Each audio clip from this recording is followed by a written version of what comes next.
aquí algunas palabras del maestro sobre la separación del yo de nuestra psiquis. Los yoes del engreimiento y de la vanidad, que corresponden, como ya dijimos, a la falsa personalidad, hacen que uno se identifique con las cosas de este mundo, con las cosas materiales, con los sucesos, con los distintos eventos recurrentes en el tiempo.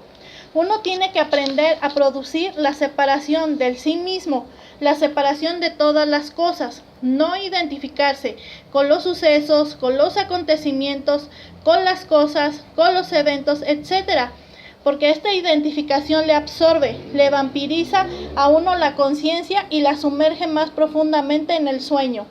De manera que necesitamos que nuestra conciencia despierte, lo cual es posible haciendo la separación entre nosotros y las cosas, entre nosotros y los eventos o sucesos. Entre paréntesis, cátedra sobre la falsa personalidad. Es claro que defecto descubierto debe ser trabajado conscientemente con el propósito de separarlo de nuestra psiquis. Ante todo, no debemos identificarnos con ningún yo defecto si es que en realidad deseamos eliminarlo. Si parado sobre una tabla deseamos levantar esta para colocarla arrimada a una pared, no sería posible esto si continuáramos parados sobre ella. Obviamente debemos empezar por separar a la tabla de sí mismos, retirándonos de la misma, y luego con nuestras manos levantar la tabla y colocarla recargada al muro.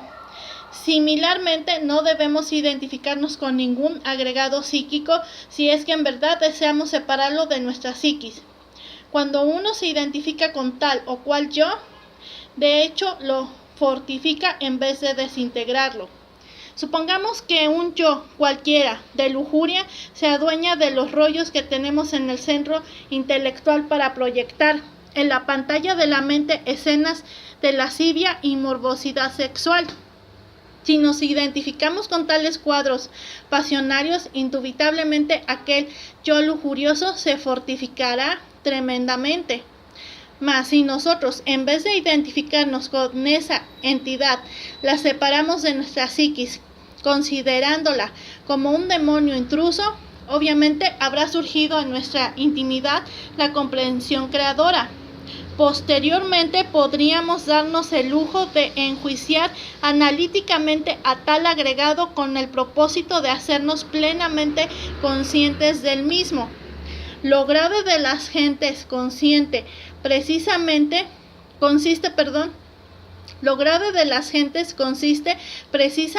en la identificación, y esto es lamentable. Entre paréntesis, la gran rebelión. Así que el yo debe separarse de nuestra psiquis, mas no de nuestra conciencia. La conciencia ilumina nuestra psiquis y el ego la oscurece, pero la conciencia no es la psiquis, como tampoco el yo es la psiquis. Puede manejarla, sí, como sucede ordinariamente en un 97%. El yo se alimenta de nuestra conciencia, por lo que debemos rescatarla del interior del yo. ¿Cómo? Eliminando al yo. Así se libera y vuelve a ser una estrella más en el manto sagrado de nuestra divina madre particular. No debemos complicarnos la vida buscándole 3 pies al gato, a la doctrina del Avatara, pues los términos que empleó en su maravillosa obra son precisos.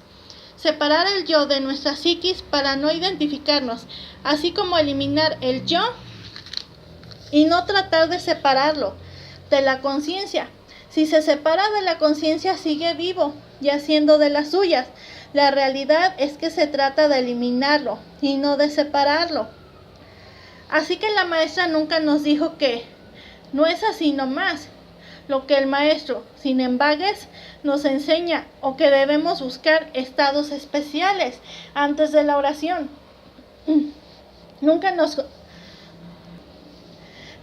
complicó la mente con tales argumentos que solo nos hacen perder la fe y desanimarnos en el trabajo. Por el contrario, ella nos insistió en que la enseñanza es muy sencilla y por tanto para alcanzar tales estados se requiere primero de la oración y no viceversa. Lo que el maestro enseñó debe practicarse así así nomás. Pues si él hubiese querido que no se practicara su enseñanza así nomás, enfáticamente lo hubiera señalado en su obra, y nuestra maestra también.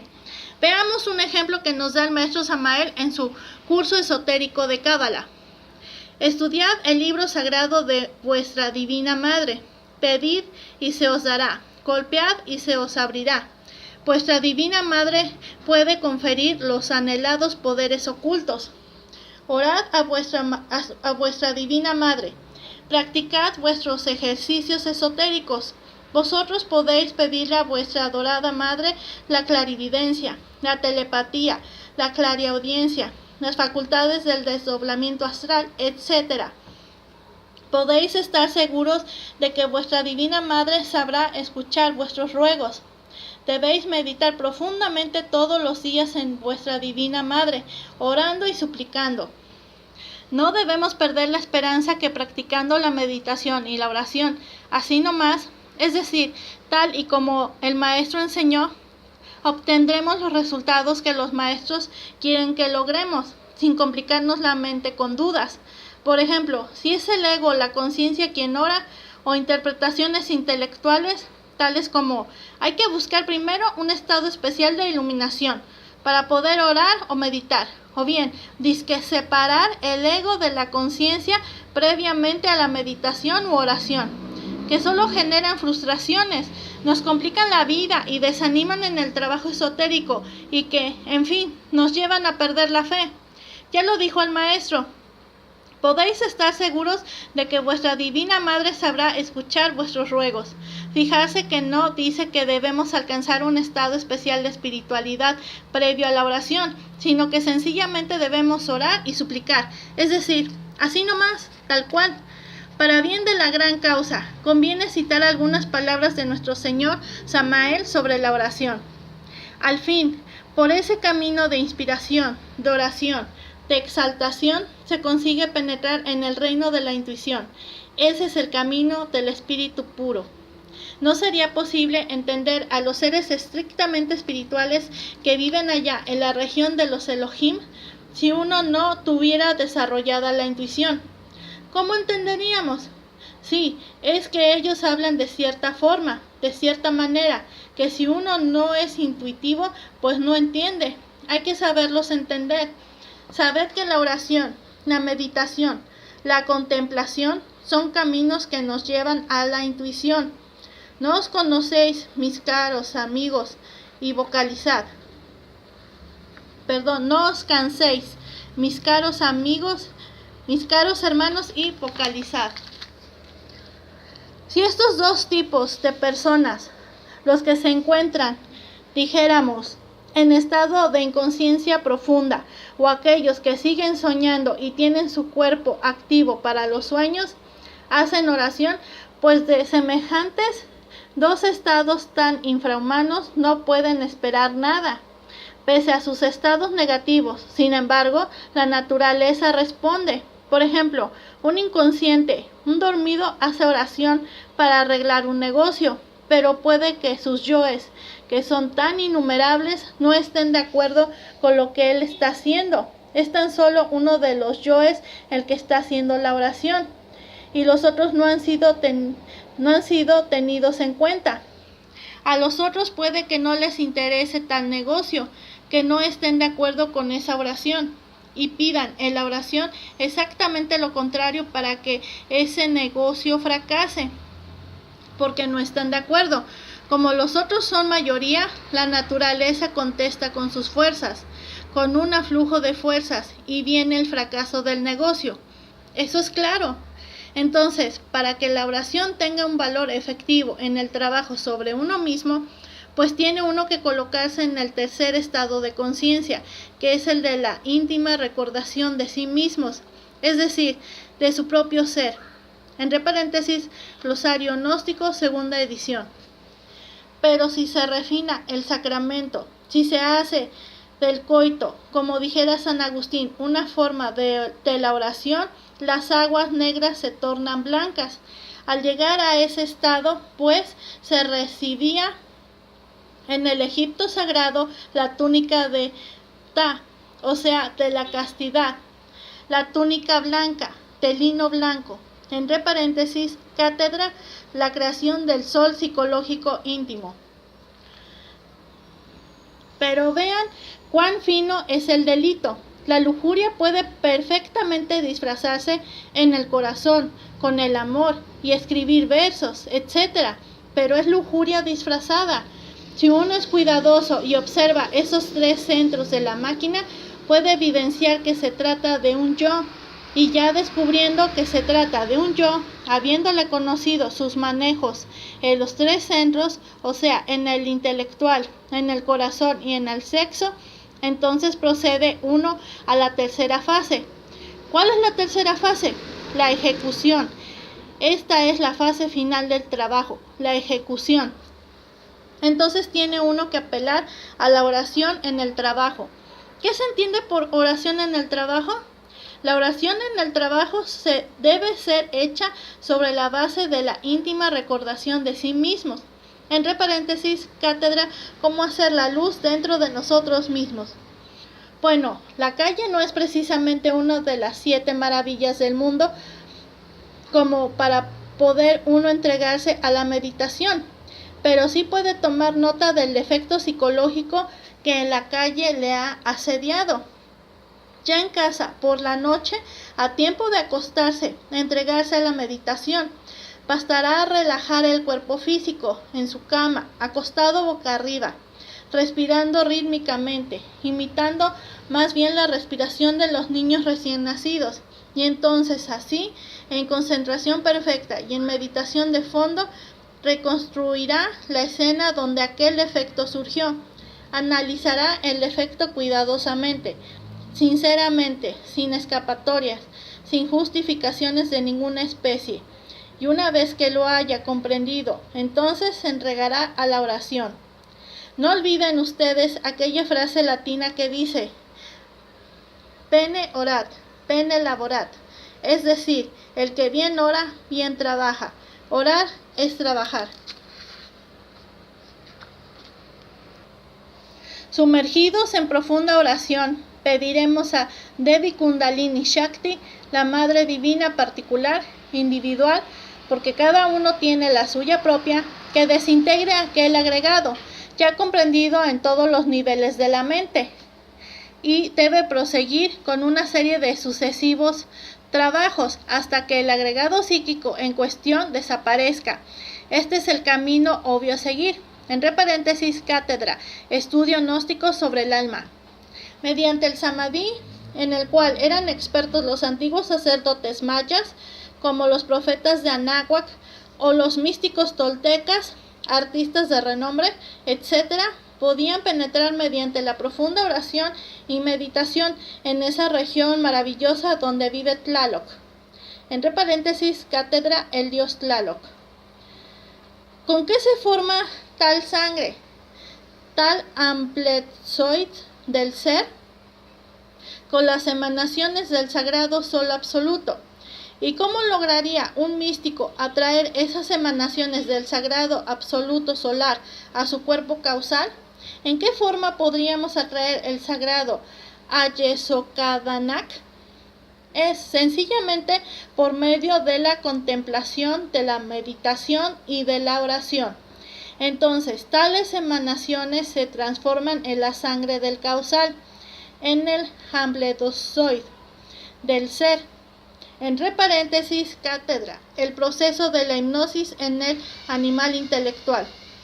Existen también muchas fórmulas ritualísticas maravillosas. Por ejemplo, el Padre Nuestro es una oración verdaderamente mántrica. Lo que hay es que debemos saber orar. Un Padre Nuestro bien orado es algo precioso. Francamente, cuando yo quiero orar un Padre Nuestro, me gasto 1 hora para orarlo. ¿Les parece muy exagerado que diga que gasto 1 hora? Pero así es, hermanos. No puedo negarlo. La verdad de la verdad. Resulta que para hacer bien esa oración hay que meditarla. Y en la meditación se gasta por lo menos 1 hora. Si meditamos en el sentido de cada frase, vamos muy lejos. Ahora, Si se nos ocurre meditar en el sentido de cada una de las frases del Padre Nuestro en instantes de estar dormitando, el resultado será precioso. Pasaremos de la meditación al estado de samadhi, es decir, entraremos en éxtasis. Entonces podemos ver cara a cara al Padre que está en secreto, a nuestro propio Dios interno. Entonces recibiremos enseñanzas de nuestro propio Dios interno. Podremos conversar también con los seres más inefables en estado de meditación profunda. Un Padre Nuestro bien orado es algo precioso, hermanos. Yo me gasto normalmente 1 hora para orar un Padre Nuestro. Claro que cuando yo hago la oración, lo hago en forma muy honda, meditando profundamente cada palabra, cada frase, ahí adormeciéndome, terriblemente concentrado. El resultado siempre es la iluminación interna. Se acerca la era acuaria y hay necesidad de abrir todas las facultades. Se acerca la era de la luz y hay necesidad de despertar todos los poderes. Más que nunca debemos ahora ser prácticos. Y prácticos, repito, 100%. El tiempo de estar teorizando ya pasó, hermanos. Ahora vienen acontecimientos terribles para la humanidad. Y es bueno que nosotros estemos preparados. Entre paréntesis, cátedra, materia, energía, mantras. Todos dicen en la oración del Padre Nuestro: perdona nuestras deudas, así como nosotros perdonamos a nuestros deudores. Pero si uno no perdona a sus deudores, a sus enemigos, ¿con qué derecho pide al Padre que lo perdone? ¿Qué derecho le asiste para pedir perdón cuando no es capaz de dar perdón? ¿Con qué derecho pide piedad cuando no es capaz de entregar piedad? ¿Con qué derecho pide caridad si no es capaz de darla? Así son todos, piden pero no dan, y eso es gravísimo. El misionero gnóstico debe de dar. ¿Qué va a dar? Sabiduría y amor a sus semejantes. Eso va a dar, va a asistir, va a auxiliar, pero con amor. Mediante las cadenas mágicas se puede ayudar a nuestros semejantes. Las cadenas son maravillosas, ya para irradiar amor, ya para curar enfermos. Con las cadenas se puede invocar a los maestros de la ciencia para que ellos asistan a los enfermos. Con las cadenas se puede invocar, por ejemplo, a Rafael, que es un gran sanador universal. Es el mismo que sanara al patriarca Job, el mismo que curara a Tobías. Eso es él, un gran sanador mundial o universal, un gran médico. Con las cadenas se puede invocar también a médicos como Hipócrates o Galeno, a Felipe Teofrastro, Pombasto de Bonheim, entre paréntesis, Aureola Paracelso, etc. Con las cadenas se pueden invocar a las potencias de la luz para que nos asistan en un momento dado, conjurar a las potencias de las tinieblas para que nos dejen en paz, etc. Las cadenas mágicas son formidables. Con la izquierda se recibe, con la derecha se da. La cadena forma circuitos de fuerzas magnéticas extraordinarias. Con las cadenas se pueden hacer grandes obras. Entre paréntesis, cátedra, los 3 factores de la revolución de la conciencia. Con todo respeto, quisiera recordar que a nuestra venerable maestra Litelantes le complacía mucho que pidiésemos en nuestras oraciones por los enfermos, los extranjeros, las viudas y los huérfanos. Recordemos que la esposa sacerdotisa del Avatara quedó viuda y sus hijos huérfanos, y extranjeros fueron en varios países donde se entregó el mensaje. Asimismo, recomendaba que cuando pidiéramos individualmente o en grupo la poderosa ayuda de los maestros de la Blanca Hermandad, deberíamos hacerlo con toda humildad, con el mayor respeto y veneración. Y comentaba que ¿cómo iban a acudir los maestros para auxiliarnos si no les pedíamos con suavidad, con humildad, refiriéndose a la práctica de pedir fuerza en las cadenas, exagerando la intensidad de la voz, casi a gritos, como exigiendo en vez de suplicar? No me refiero al mantra de la fuerza, que debe enfatizarse, sino a la petición previa al mantra. Siguiendo a la maestra, hay una oración para pedir y otra para alabar a la divinidad y a los maestros de la Blanca Hermandad, que podemos llamar adoración. Está escrito: pedid y se os dará, llamad y se os abrirá. Si primero adoramos a la divinidad, si entonamos alabanzas y adoraciones, es tanto como llevarle cánticos y serenatas antes de tocar su puerta. Nuestra Señora Litelantes insistía en que la oración era la mejor actividad a la que uno se podía dedicar, y así, mientras mantenía impecable, limpia su casa, o guisaba, o bien cuidaba sus rosas, o acomodaba sus gavetas, siempre estaba en oración, meditación, exaltación, dentro del más profundo silencio creador. Algunas veces hablamos sobre la adoración al Padre que está en secreto, insistiéndome en que debe ser constante, permanente, de instante en instante. Así se logra triunfar sobre el yo animal. Así se hace la voluntad del Padre en la tierra como en el cielo. La adoración al Padre lleva al más profundo recuerdo de sí y hace efectiva cualquier oración. En fin, por lo que pude apreciar al lado de la maestra es que si dedicamos nuestro corazón a la adoración del ser, tendremos mayores resultados en nuestra oración petición. Exaltados de toda exaltación son los maestros de la Blanca Hermandad, quienes adoran continuamente, de instante en instante, al Padre interno y al Padre cósmico común, al Altísimo Sagrado. Es un deber parloc del ser servir a la divinidad. Por tanto, debemos adorar a las divinas jerarquías de los ángeles o dioses, empezando por los internos, partes derivadas de la Trinidad interior, y continuando por los penates, los dioses familiares, los dioses del pueblo o nación, donde es menester incluir el agradecimiento a las religiones que nos dieron formación y conservaron el conocimiento en crípticos mensajes, cuyas claves se habían perdido y ahora rescata la gnosis inmortal. Los dioses que rigen los elementos y departamentos de la naturaleza, del planeta y del cosmos. No se puede decir que se cumple con ese deber parloc del ser, si no se tiene el más profundo respeto a todas las religiones y creencias, pues son perlas engarzadas en el hilo de oro de la divinidad.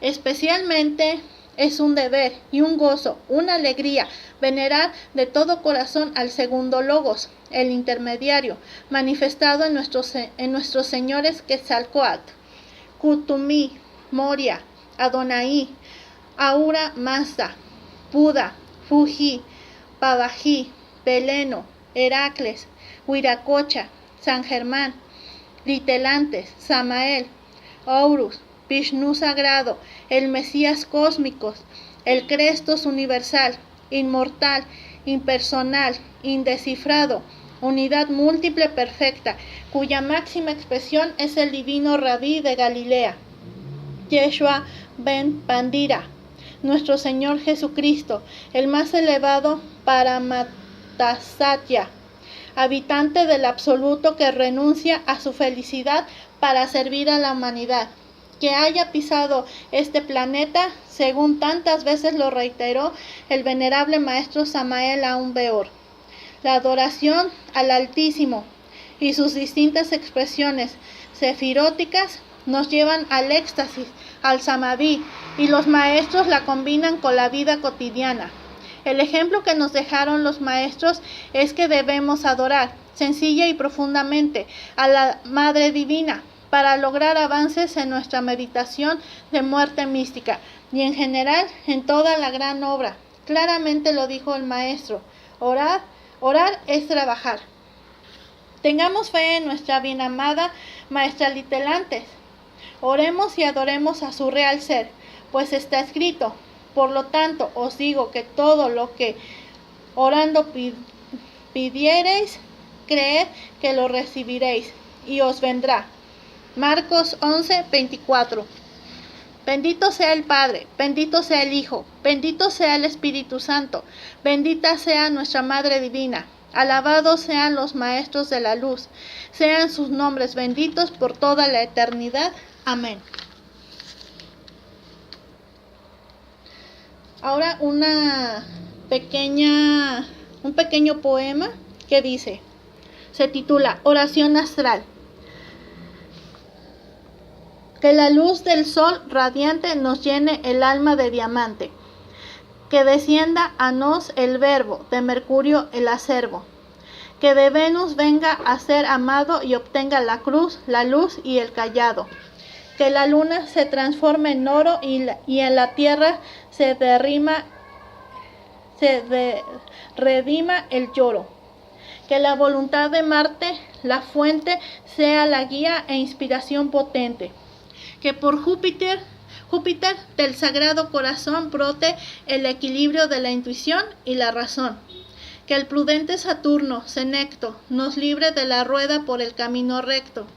Que la simiente por Urano obtenga el gran arcano. Que por Neptuno, del mar, el rey, seamos con Estela Maris en su gran crey. Que la fuerza ígnea de Plutón blanquee en todos el latón. Que la serpiente latente despierte de su sueño silente. Amén.